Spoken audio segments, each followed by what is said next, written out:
5 ఏళ్ల వయసులో రైల్లో నిద్రపోయి, ఏకంగా 1500 కిలోమీటర్ల దూరం వెళ్ళిపోయి, తప్పిపోయిన ఒక పిల్లాడు తన తల్లిని చేరుకోవడానికి అక్షరాల 25 ఏళ్లు పట్టింది. ఇది హాలీవుడ్ సినిమా స్టోరీ కాదు. మన ఇండియాలో జరిగిన సరు బ్రేర్లీ రియల్ లైఫ్ స్టోరీ.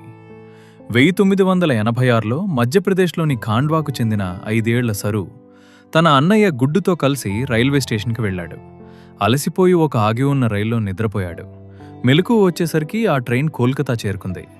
భాష తెలియని ఆ కొత్త ఊర్లో అనాథలా మారిన సరూను ఆస్ట్రేలియాకు చెందిన స్యూ, జాన్ బ్రేర్లీ అనే దంపతులు దత్తత తీసుకున్నారు. ఆస్ట్రేలియాలో లగ్జరీగా పెరుగుతున్న సరూకి తన తల్లి, అన్నయ్యల జ్ఞాపకాలు వదల్లేదు.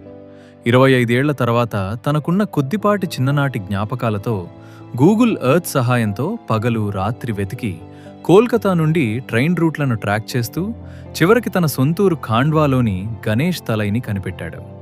2012లో ఇండియాకు వచ్చి తన కన్నతల్లి కమలను కలుసుకుని కన్నీరు మున్నీరయ్యాడు.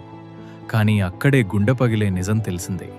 తను తప్పిపోయిన ఆ రాత్రే తన అన్నయ్య అదే రైల్వే ట్రాక్పై ట్రైన్ గుద్ది చనిపోయాడు. ఆనందం, విషాదం కలగలిసిన ఈ స్టోరీ ఆధారంగానే ఆస్కార్ నామినేట్ అయిన లయన్ సినిమా కూడా వచ్చింది.